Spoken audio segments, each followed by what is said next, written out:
Türkiye'de İslam Devleti terrorçu toporunun agdarlaryna galp türkmen ve türk pasportlaryny satmakda güman edilen 3 adam şolsanda Türkmenistanyň bir raýaty tutsuk edildi. Bu barada Türk media serişdeleri ve Türkmen News neşri habar berýär. CNN Türk neşriniň 4 fevralda çap eden habaryna görä, İstanbulda Türkmenistanly bir raýatyň İslam Devleti toporunun agdarlaryny galp pasportlar bilen üpçün edýändigi anyklanandan soň İstanbul'un polisiýa müdürliginiň işgärleri tarapyndan reýtler gurnuldy. 31 ýanwarda Şirin Evler we Esenyurt etraplaryndaky salgylara amala aşyrylan reýtlerde 3 adam tutsuk edildi. Salgylarda geçirilen gözlegleriň dowamında 2 sany notebook, kompýuteri, galpdygy ketgitlenen 19 pasport we daşary ýurt raýatlary üçin taýýarlanylan 36 sany ýaşamaga ruhsatnama ele salyndy diýilip, neşriň habarynda tutsuk edilen 3 şüpheli adamyň soraw edilmeginiň dowam edýändigi bellenilýär. CNN Türk'ün habarynda galp pasportlaryň haýsy ýurtlara degişlidigi aýdynlaşdyrylmaýar.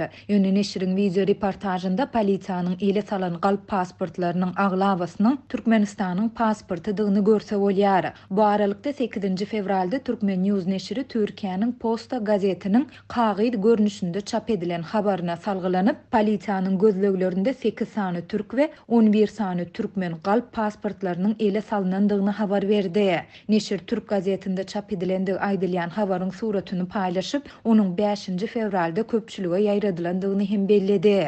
Şeýle-de onda tutsuk edilen şüphelilerin beýleki ikisiniň Türkiýanyň we Misiriň raýatlarynda hem aýdylýar. Adatlyk baýdylanlar barada kommentariýa almak üçin Türkmenistanyň Ankaradaky ilçihanasy we İstanbuldaky konsulhanasy bilen habarlaşmaga synanşdy. Ýöne redaksiýamyň 8 fevralda Türkiýanyň wagty bilen ikindiňe çenli eden synanşyklary netije bermedi. Bellesek Türkiýede Merkez Aziýanyň käbir raýatlarynyň İslam Devleti terrorçu toporunyň agdarlaryna galp pasportlary taýýarlamakda güman edilýändigi barada mundan bir näçe gün ozal hem maglumat peýda boldy. 1 fevralda Adat Ýewropa Adatlyk radiosynyň özbek gullugy The Guardian neşrine salgylanyp, Türkiýede galp pasportlary taýýarlaýan torlardan birine etniki özbegiň ýolbaşçylyk edýändigini habar berdi. Britaniýanyň The Guardian neşri tarapyndan geçirilen dermewleriň netijelerine görä, resmi vizalar yerleştirilen galp pasportlary ýasamak boýunça online biznes İslam Devleti toporu bilen baglanyşykly şahslara Siriýadan Beýik Britaniýa, Ýewropa Birleşigine, Kanada we ABŞ aşmaga mümkinçilik döredýär.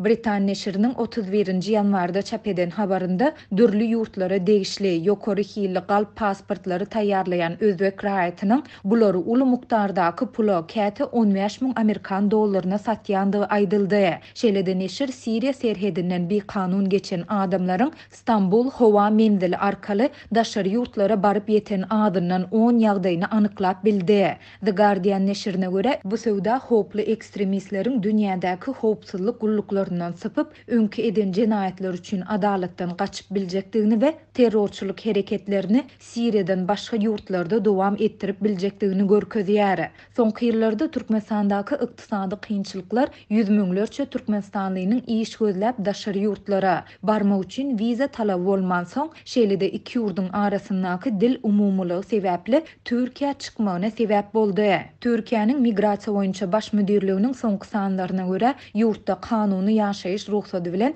117 müňden gowrak Türkmenistanly ýaşaýar. Ýöne synçylar Türkiýede kanuny ýa-da bir kanun esasda ýaşaýan Türkmenistanlylaryň hakyky sanynyň ýüzlerçe müňden geçýändigini aýdýarlar. Türkmen häkimetleri daşary ýurtlarda ýaşaýan Türkmenistanlylaryň sany baradaky statistik maglumatlary köpçülige açaçan mälim etmeýär. Şeýle-de olar barada daşary ýurt media serişdelerinde çykýan habarlar barada hem hiç ýyly mesele gozulmaýar.